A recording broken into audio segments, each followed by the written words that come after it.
What it do, y'all? Your boy is back on the grind. One more time, your boy is back at it again. The garage is an absolute mess. It is an absolute mess, man. I need a bigger garage.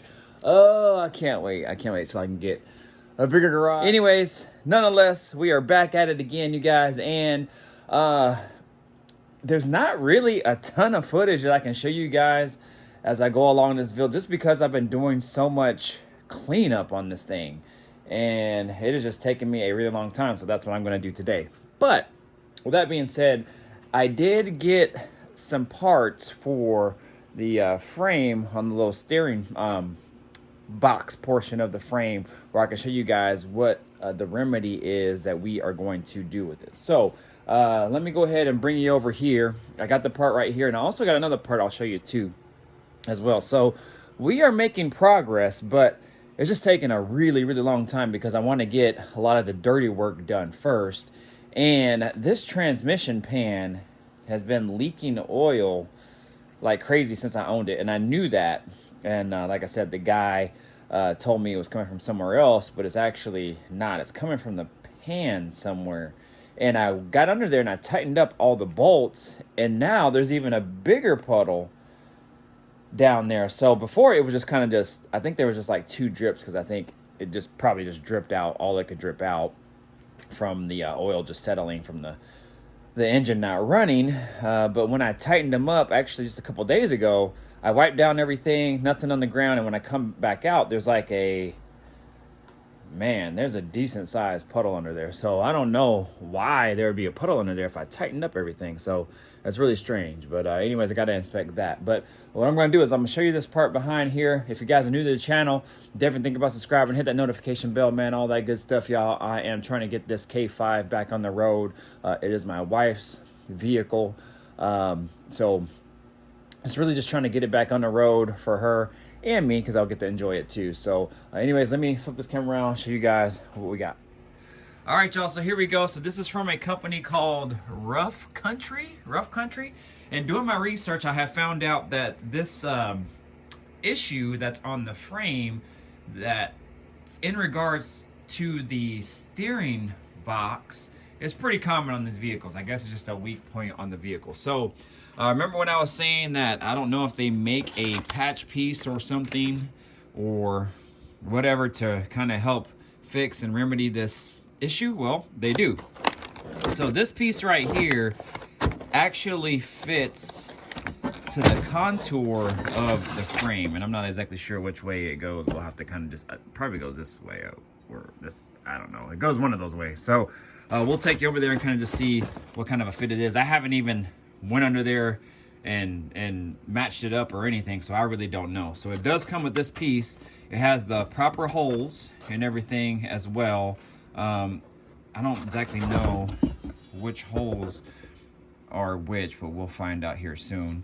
And then it also comes with an additional brace. So there's a brace that you're supposed to mount under the frame and then also weld to the cross member, which is this piece right here. So this piece again is contoured to the frame, so it fits perfectly. So I'm not exactly sure which way it goes. I would imagine it probably goes something, I don't know, I have no idea.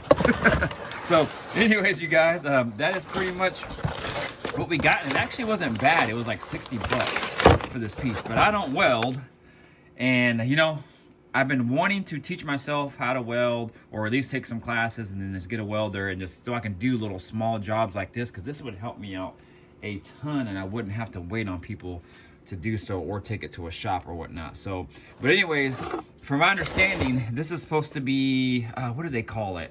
I'm not sure if they call it, like, not spot welding, but it's maybe split weld. So when there's not one continuous line, it's just kind of like an inch line here, an inch line here, an inch line here. And I'm not exactly sure the reasoning why they want this piece to be done that way. I don't know if it's because they don't want the metal on the frame maybe, or on this to get too hot, or they want you to maybe have more accessibility to maybe take it off later on. I'm really not sure, but everything that I've seen and every install that I've seen, they've all done that little split welding trick. So from my understanding, that's the way to do it. But let's go ahead and take it over and just see if it even lines up. So again, y'all, I apologize for one hand, but this is the issue right here. And this is going to be in the way, so I don't even know if it's going to allow me to put it all the way on. But I would imagine per what this looks like, it might go on something like this. Let's see. Again, this brake line is going to be on the way, so it's not going to give you a true look at what this will look like. But it actually goes like this. And as you can see how this part is curved here, well, that part that's curved goes along here. So you can see kind of how it's embossed here, but then it also has that curve and then it flattens out. So same thing right here. So it's made to kind of go over something, and I can give you a good visual. You can kind of see how the holes pretty much line up here and here. But again, like I said, the brake line is stopping it. So it'll sit somewhat kind of like so, but you can kind of see how it follows the contour of the frame and then it ends out there. So that's exactly what it'll look like. So from my understanding, again, split weld, and just watching another video actually just now, yeah, they want you to do that and not run one continuous bead for the simple reason of warping. So I'm not sure if it's so much this piece or the actual frame itself. It could be a combination of both, I mean, to be quite honest. So anyways, that is that. Sorry that wasn't the best look, but I don't want to take the brake lines off now because I've been doing so much cleaning, and I don't want that proportioning valve to get soaked with, you know, cleaning solution, water and whatnot. So anyways, I'm gonna take those brake lines off later, but this will be another day for you guys to see. And also I got a little dress up piece. So again, guys, as you guys know, again, I'm not trying to spend a whole lot of money on this, and a lot of this stuff doesn't cost much. I mean, it all adds up at the end, but I mean, this was only 60 bucks. It's much needed. This is actually a heater box cover for the firewall right here, because for now I'm not gonna run any heat or AC on it as of right now. So, well, for one, so I don't have to spend any more money to buy a blower motor, a resistor, and things like that. So this was actually only like 20 bucks or something like that. And it's a polished piece, so it looks nice. I'm not gonna worry about painting it. I'm just gonna literally just put it on there. So hopefully it fits okay. Hopefully it'll fit this vehicle. So anyways, it'll go right here, and that'll save me some money from buying additional parts. But this is what it looks like. I'll pull it out. Actually, I have not even pulled it out yet. So pretty nice piece. I got it on eBay. Who is this? LRE Fab Shop. So off eBay. So that's what it looks like.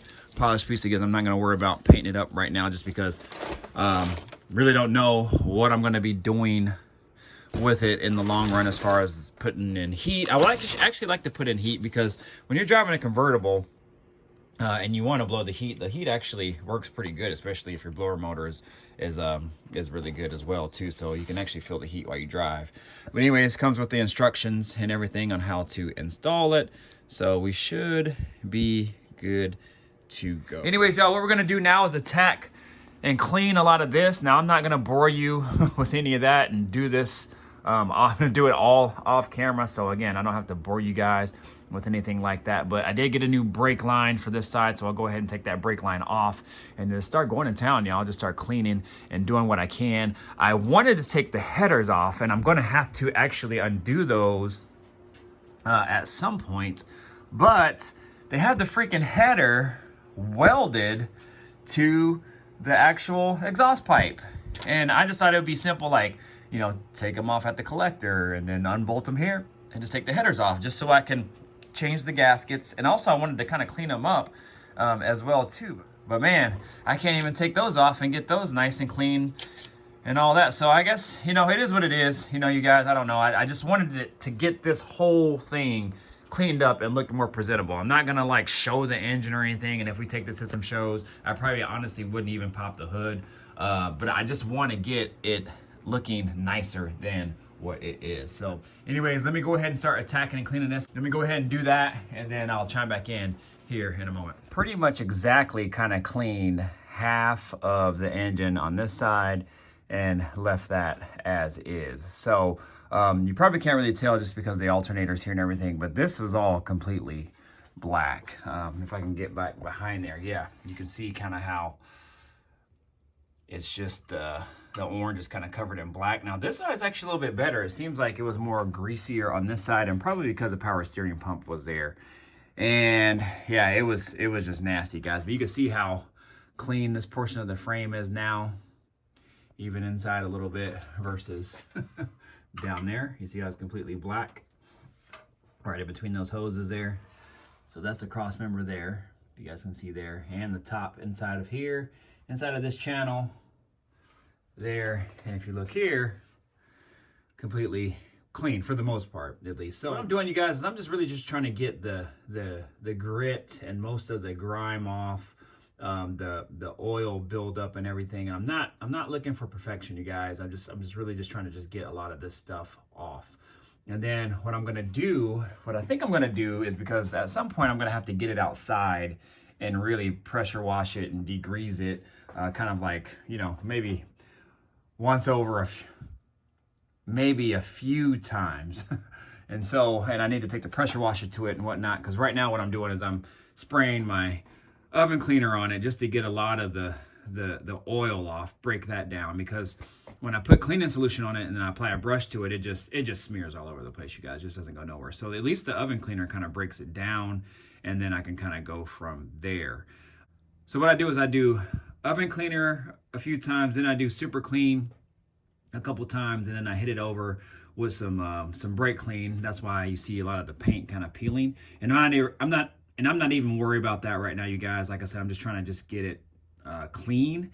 I can always take the engine out at some point if I want to kind of, you know, make it look good, I guess, or, you know, potential LS swap it sometime down the road. So anyways, like I said, just trying to get a lot of this stuff off. And then what I'm going to do when I get it all clean and ready to go, and then what I'm going to do is I'm going to spray it with some Summit Racing chassis enamel. It's actually kind of soft paint, but it has good coverage and it holds up to like oil and stuff like that. The only thing it doesn't really hold up to is just like road grime and debris. So like it'd be easy to chip and whatnot. That's actually what I painted on my Chevelle, but I just figured I wouldn't be driving the Chevelle much in harsh conditions and whatnot. And so I was cool with that. But yeah, this is just gonna get that chassis enamel paint until I kind of figure out where and what route we want to go with this truck. I mean, who knows if my wife will want to keep it or whatnot. Maybe we just enjoy it for a little while and then go from there. So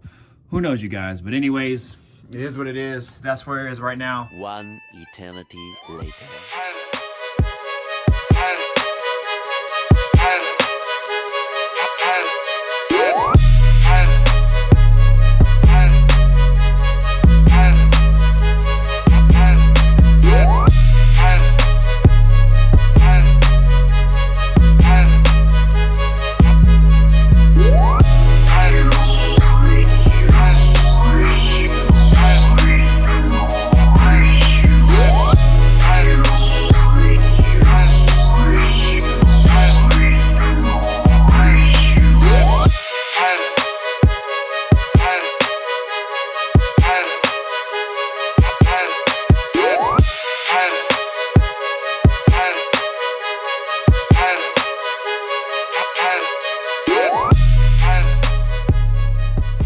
After hours of dealing with this, I finally got the damn thing out, and I was able to get the pipe off of this end. Actually, that wasn't too bad. I just had to unhook everything. But man, headers, so problematic, man, that they make the area where the bolts go in between the primaries, man, so challenging to get in and out. But as you can see, we got it out. I had a lot of trouble trying to get this part of the pipe out here. As you can see, I was able to get the whole thing out. It's funny, after about 45 minutes to an hour trying to get that thing out, I was actually trying earlier to get the hanger out that way, but it wouldn't turn far enough and it was hitting the drive shaft. But then I was like, you know what, let me try to turn it this way. And it came right out. So I had all that time messing with that end, trying to grind that down. You can see my finger right there, man. So I'm gonna have to smooth that out, maybe clean it up. But man, talk about a pain in the butt. But we ended up getting it, y'all. We ended up getting it. So what I'm gonna do now, actually, is I'm not gonna do as much as I wanted to, but what I'm gonna do is I'm gonna take that gasket off, and then I'm gonna go ahead and just clean the side of the engine here. And what I'm gonna do this time is start from the top and go down. Last time I started from over here, got that all clean, and every time I went higher and higher, stuff, well, first of all, I didn't really expect to kind of go up in here, and I didn't really expect for it to be as dirty as it was, or I would have just started at the top here. But it became a kind of a problem because my clean areas kept getting dirty from all the dirt and stuff and oil and all that from up here. So what I'm gonna do is just start from up here and then make my way down. So anyways, I'm gonna go ahead and do that right now so I can get in, and me and my wife will get something to eat here. So let me go ahead and just attack this portion here. I'm only gonna do the side and down, and then I'll attack the front a little bit later. I have to take all that off anyway. So anyways, let's go ahead and knock this out.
So got a lot done today, and finding more surprises, man. More and more surprises every time.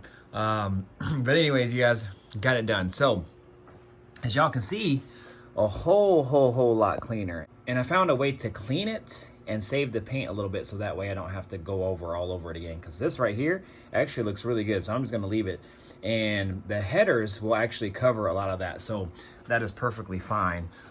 You know, and I might even leave this here too, because the power steering pump will cover that as well. So I'm kind of happy with that. I don't know, we'll see. I'll see what it all looks like. Worst case, I might just paint the front of the engine, just give it a light coat of orange, not go crazy on it, but we'll see. But anyways, as you guys can see, a whole lot cleaner.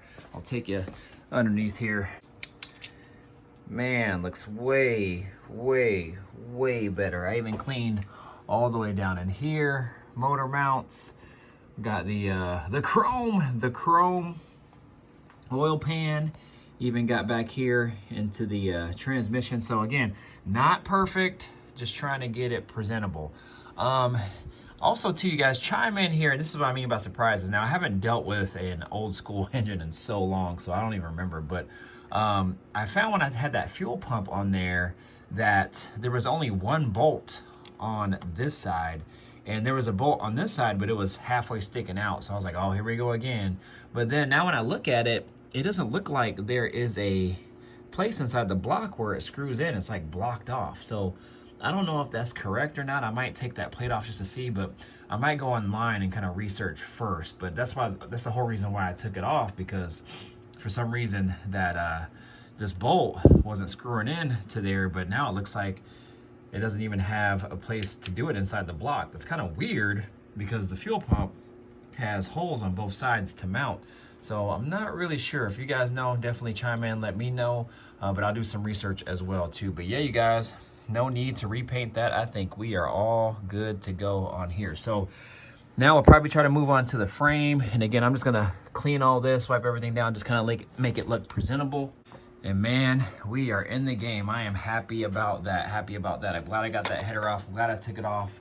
And I'll go ahead and clean that up. Again, I'll probably just spray paint it black again. Just trying to make everything look presentable. Nothing fancy or anything like that. Just make it look decent. 2 days later. All right, y'all, so I'm under the car. Sorry for the angles and the unsteady hands here, but I wanted to kind of end the video here. As I was doing some additional wiring, like delooming wiring and pulling out wiring, I found some more things. So, I mean, you guys are going to see the good, the bad, and the ugly and everything. So we did look up under this car before, and we did see, you know, some issues and whatnot. But I'm showing you everything, guys, everything. So not exactly sure what that is, but it looks like somebody cut that floorboard right here and then did something while they were cutting it. I don't know if they had to access something, and then they just filled it with little foam filler. So yeah, there's one. There's also another one right here. This is all foam filler, so I don't know if a piece of metal was missing or if that's rot or whatnot, but yeah, that also has to be addressed at some point.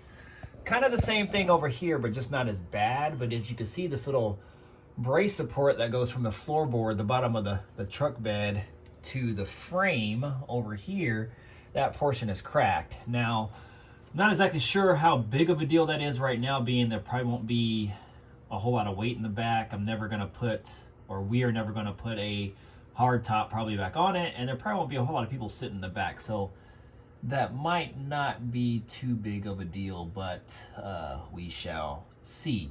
So also too, back here, the whole backside portion of that shock mount, you can see how it's coming undone. Now, we already knew that that was an issue, so we just have to address that.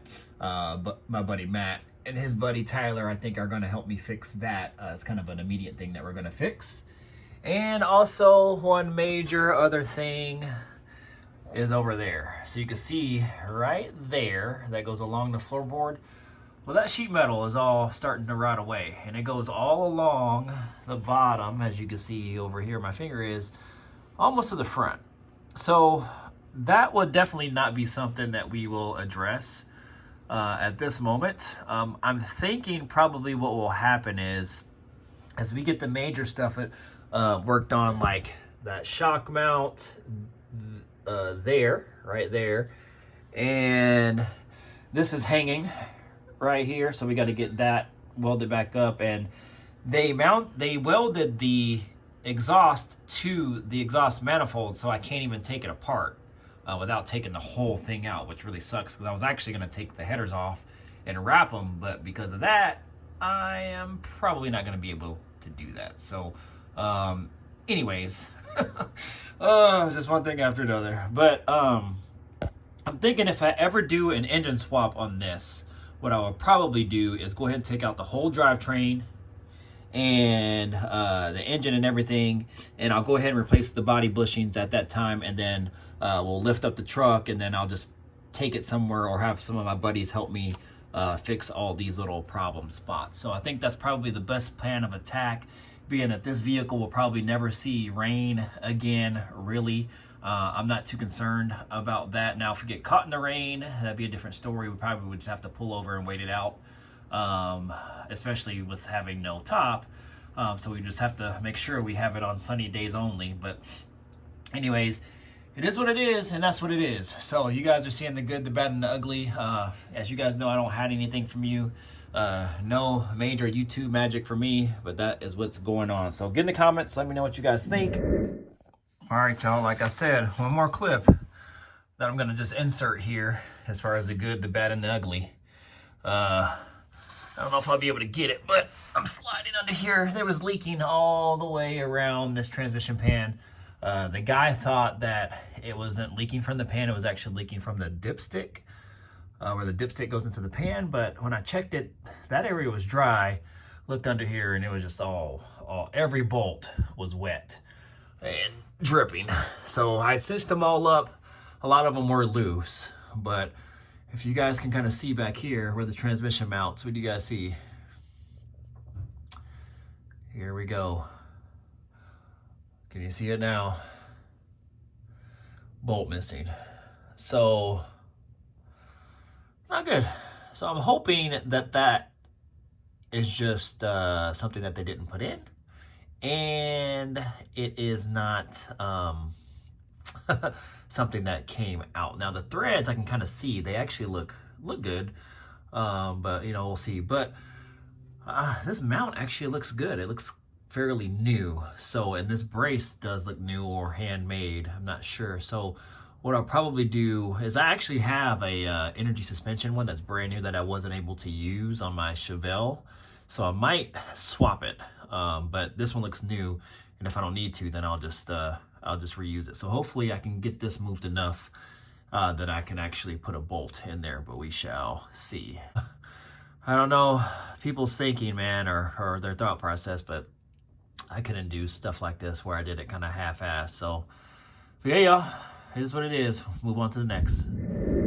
Ooh-wee, y'all. Ooh-wee. Go ahead and get out of here, man. Like I said, you guys are seeing the good, the bad, and the ugly, and this is kind of the things that you get and come across when you kind of buy a car and you only get to really kind of inspect it one time. Now obviously, you know, you can't always find everything, I guess. And being that I knew there was going to be some problems with it, I already knew. And hoping when, you know, I kind of really dug into it, I wouldn't find much more. But hey, it is what it is. At least the bones of it is there. And it's not something that cannot be fixed. But again, it's probably going to be a different long-term project at some point. Again, probably the easiest time to be if I ever pulled the motor out and maybe swapped it to an LS engine. That time, it would probably be pretty straightforward to really take this body off of the frame and then kind of just attack it at that time. So anyways, y'all, it is what it is, and that's what it is. So I'm going to go ahead and get out of here. But yeah, you guys know what to do. Like, comment, subscribe, share, do all that good stuff. Let me know what you guys found. Let me know if you guys respect the fact that I showed you all this, because it's not all gravy all the time. And this is probably will be my worst, I would say my worst maybe vehicle as far as rot, because I've been fairly lucky in getting vehicles that haven't been rotted out. I did have a Grand National that had some frame rot and some floorboard rot as well. It was pretty rusty. I got it out of the Midwest, I think in Indiana. That's probably my most rusted car. I would say maybe that one was probably the worst. This one comes into a close second. So, but it is what it is. It can be fixed. And if it's something that we decide that we don't want to do, then we'll go ahead and sell it. And then we'll price that with all that in mind. So, but I think I would still be able to get more than what we paid for it. So anyways, I'm gonna go ahead and get out of here. You guys, I got to get ready and get to work, but you guys know what to do. Like, comment, subscribe, share, do all the good stuff, man. I appreciate everybody there. And man, my YouTube is really starting to take off. So that's really good. And hopefully we can kind of keep that momentum going. If you're new to the channel, thank you for subscribing. And I think my channel has gotten like almost 200 more percent more, I guess, followers than normal. So that's awesome. So thank you to all my new subscribers. And we're steady rolling. We're steady rolling. So anyways, you guys know what to do. Like, comment, subscribe, share, do all that good stuff, y'all. Mr. Griffin 23.